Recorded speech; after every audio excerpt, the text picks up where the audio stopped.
بسم اللہ الرحمن الرحیم۔ السلام علیکم دوستو، ایسی ہی دینی قصے اور دلچسپ واقعات سننے کے لیے ہمارے چینل کو سبسکرائب کریں۔ اسلامک ریڈیو کی ویڈیوز میں ایک بار پھر سے خوش آمدید۔ محترم ناظرین، آج کی اس ویڈیو میں ہم بات کریں گے اللہ تبارک و تعالیٰ کے ایک ایسے نبی کی جو 40 دنوں تک ایک مچھلی کے پیٹ میں رہے۔ اللہ تعالیٰ کی ایک ایسے نبی جن کو زندہ سمندر میں ڈال دیا گیا اور جن کو ایک بہت بڑی مچھلی نے نگل لیا۔ آپ سے ایسی کون سی خطا ہوئی کہ جس کی وجہ سے آپ کو 40 دنوں تک مچھلی کے پیٹ میں رہنا پڑا، اور آپ نے کون سی ایسی دعا پڑھی تھی کہ جس کی وجہ سے اللہ تعالیٰ نے آپ سے اس آزمائش کو دور کر دیا، اور آپ علیہ السلام کتنے دنوں کے بعد اس بڑی مچھلی کے پیٹ سے واپس زمین پر تشریف لائے۔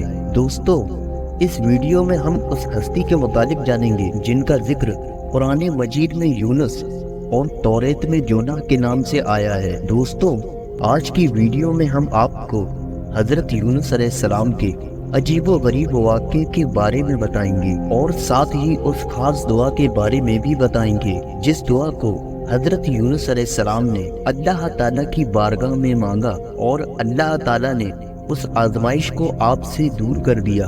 دوستو، اس دعا کو جو بھی مصیبت کے وقت پڑے گا تو اللہ تعالیٰ اس کی تمام پریشانیوں کو اپنے فضل و کرم سے دور کر دے گا۔ وہ دعا کون سی ہے وہ آپ کو اسی ویڈیو میں بتائیں گے، اس لیے آپ سے گزارش ہے کہ ویڈیو کو آخر تک ضرور دیکھیں۔ دوستو، تاریخ میں آشوری قوم ایک عظیم اور طاقتور قوم کی حیثیت سے جانی جاتی ہے جس کا دارالحکومت آشور تھا۔ آشوری دراصل بنی اسرائیل کی نسل سے تعلق رکھتے تھے۔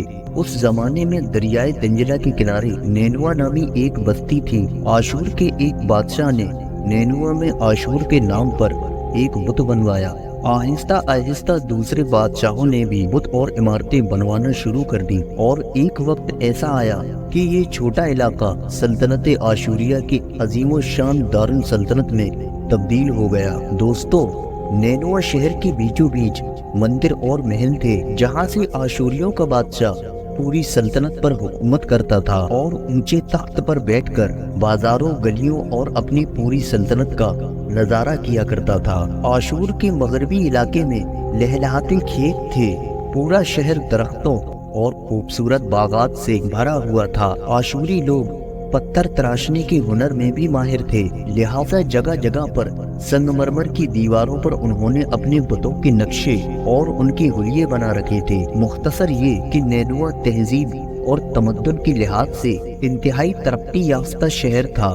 آشودر دیوتا ان کا سب سے بڑا دیوتا تھا۔ وہ لوگ بادشاہ کو بھی خدا کا درجہ دیا کرتے تھے۔ یہ لوگ بت پرستی اور کفر و شرک میں مبتلا تھے۔ اس وقت نینوا کی آبادی 1,00,000 سے زیادہ تھی، اور یہ 700 قبل مسیح کا زمانہ تھا۔ دوستو، اللہ تبارک و تعالیٰ نے اس قوم کے لیے حضرت یونس علیہ السلام کا انتخاب فرمایا، اور اس قوم کی راہ ہدایت کے لیے حضرت یونس علیہ السلام کو مبعوث فرمایا۔ حضرت یونس علیہ السلام کا پورا نام یونس ابن متیٰ تھا۔ آپ حضرت ہود علیہ السلام کی اولاد میں سے تھے، جبکہ بعض مفسرین نے لکھا ہے کہ حضرت یونس علیہ السلام کا تعلق بنی اسرائیل سے تھا۔ آپ حضرت یوسف علیہ السلام کے چھوٹے بھائی بنیامین کے بیٹے تھے۔ جب آپ کو نبوت ملی تو اس وقت آپ کی عمر 28 برس تھی۔ آپ پر ایک صحیفہ بھی نازل ہوا جو توریت میں یونا کے نام سے موجود ہے۔ حضرت یونس علیہ السلام سب سے پہلے آشوری کے بادشاہ کے پاس گئے اور اسے پیغام حق سنایا اور راہ ہدایت کی جانب دعوت دی، اور اسے خدائی کے جھوٹے دعوے سے توبہ کرنے کا حکم دیا اور ایک اللہ ہی کی عبادت کرنے کو کہا۔ حضرت یونس علیہ السلام نے اسے ان اسرائیلی قیدیوں کو رہا کرنے کا حکم دیا جن کو اس نے قید کر رکھا تھا، لہٰذا نینوا کا بادشاہ آپ کی باتیں سن کر غضبناک ہو گیا اور آپ کی جان کا دشمن بن گیا۔ لہٰذا اس کے بعد آپ علیہ السلام نینوا کی عوام کے پاس گئے اور انہیں توحید کی دعوت دی، انہیں کفر و شرک کو چھوڑنے اور حرام کاموں سے توبہ کرنے کو کہا، مگر اہل نینوا نے ان کی باتوں پر عمل کرنے سے منع کر دیا۔ یونس علیہ السلام لگاتار اس کوشش میں رہے کہ ان کی قوم برائیوں کو چھوڑ کر راہ ہدایت کو اپنا لے، لہٰذا آپ علیہ السلام نے اپنی قوم کو بہت سمجھایا اور تبلیغ کو جاری رکھا۔ دیکھتے دیکھتے 40 برس گزر گئے، لیکن یہ قوم حضرت یونس علیہ السلام کا انکار کرتی رہی اور کفر و شرک کی دنیا میں مبتلا رہی، اور اس قوم کے لوگوں نے حضرت یونس علیہ السلام کو دھمکیاں بھی دیں کہ اگر آپ نے ان کی بتوں کے خلاف کچھ بھی کہا تو وہ ان کا قتل کر دیں گے۔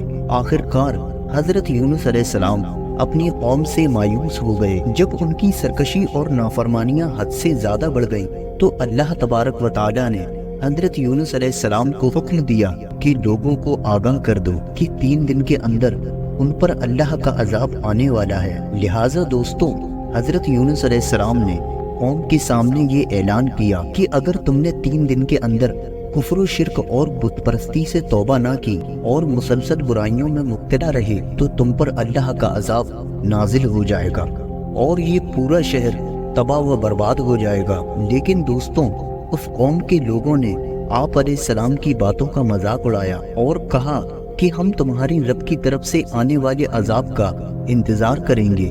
دوستوں، اس کے بعد اس قوم کے سرداروں نے آپس میں مشورہ کیا تو اس بات پر دھیان دیا گیا کہ یونس کو کبھی جھوٹ بولتے نہیں دیکھا گیا، لہٰذا ان کی بات نظر انداز نہیں کرنا چاہیے۔ مشورے میں یہ بھی طے کیا گیا کہ اگر رات میں حضرت یونس علیہ السلام اپنے جھوپڑے میں موجود رہتے ہیں تو سمجھ لو کہ کوئی عذاب نہیں آنے والا، اور اگر وہ یہاں سے کہیں چلے جاتے ہیں تو اس کا مطلب ان کی باتوں میں سچائی ہے، تو صبح ضرور عذاب آئے گا۔ لہٰذا حضرت یونس علیہ السلام رات کو اس بستی سے نکل گئے۔ صبح ہوئی تو ایک سیاہ بادل بستی والوں کے سروں پر منڈرانے لگا۔ جب وہ بادل ان لوگوں کے قریب آنے لگا تو ان لوگوں کو یقین ہو گیا کہ اب ان لوگوں کو ہلاک ہونے سے کوئی نہیں بچا سکتا۔ دوستو، دراصل بات یہ تھی کہ حضرت یونس علیہ السلام اپنی قوم سے ناراض ہو کر چلے گئے تھے، مگر اللہ کی طرف سے ان کو وہاں سے جانے کا حکم نہیں دیا گیا، اور آپ علیہ السلام عذاب کی اطلاع دیے بغیر اور اللہ کا حکم جانے بغیر ہی وہاں سے نکل گئے تھے۔ عذاب کے آثار دیکھ کر جب اس قوم نے توبہ کی تو اللہ تبارک و تعالیٰ نے انہیں معاف کر دیا۔ بے شک اللہ عز و جل بے حد انصاف پسند ہے، وہ کسی قوم کو جب تک عذاب نہیں دیتا جب تک وہ اپنی حجت پوری نہیں کر لیتا۔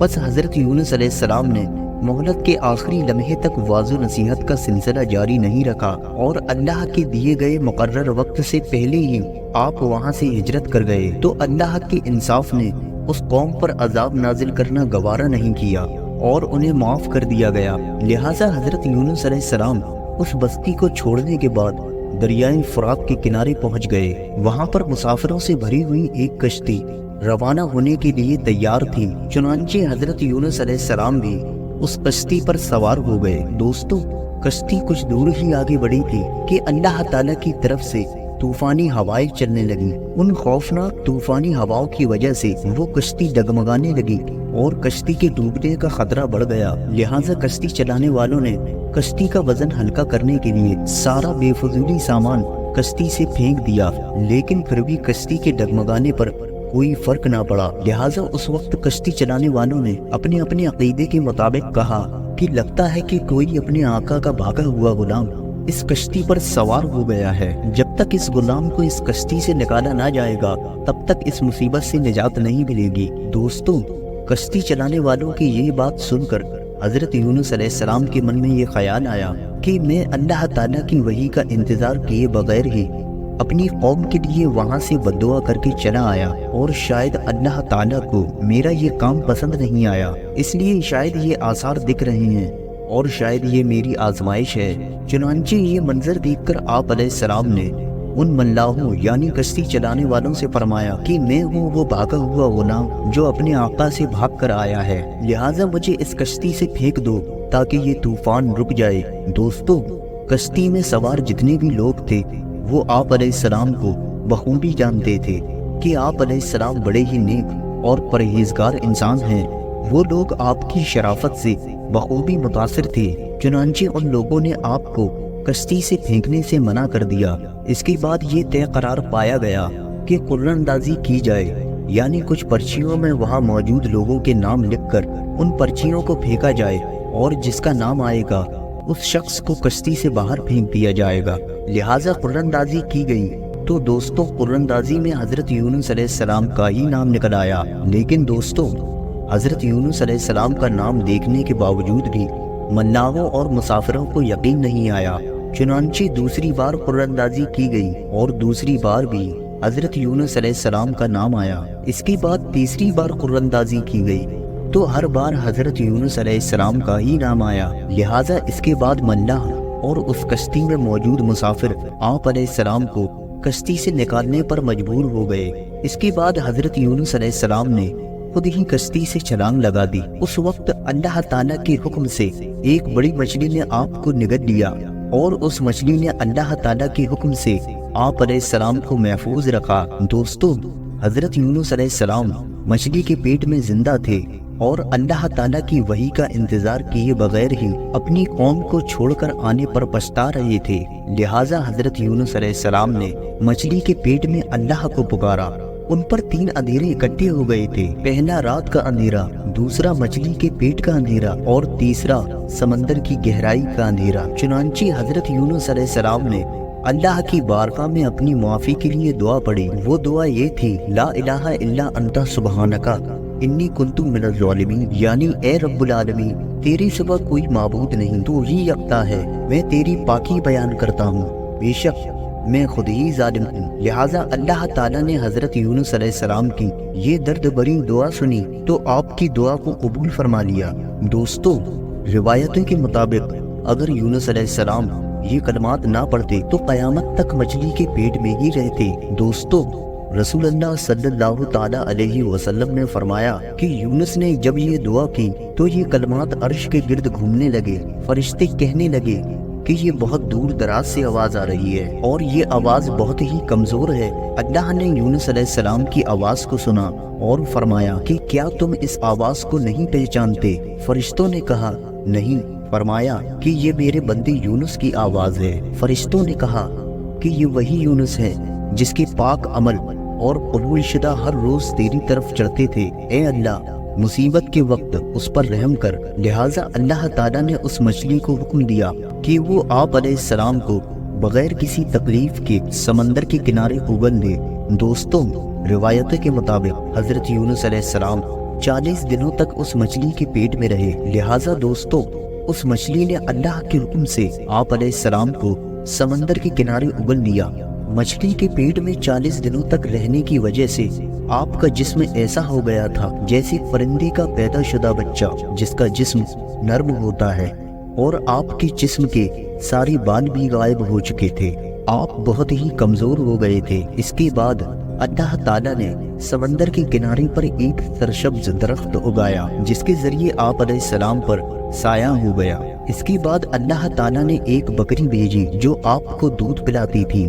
دوستو، آہستہ آہستہ آپ علیہ السلام تندرست ہو گئے اور اس درخت کے سائے میں ایک جھوپڑی بنا کر رہنے لگے۔ دوستو، حضرت یونس علیہ السلام کی قوم آپ کو تلاشتے ہوئے ایک دن سمندر کے کنارے پہنچ گئی جہاں آپ رہ رہے تھے۔ انہوں نے آپ کو دیکھ لیا، لہٰذا انہوں نے آپ کے ہاتھ پر اسلام کی بیعت کر لی اور ساتھ ہی اللہ کی بارگاہ میں توبہ کرنے لگی۔ دوستوں، اس کے بعد حضرت یونس علیہ السلام نینوے چلے گئے اور وہاں رہ کر قوم کی رہنمائی فرمائی۔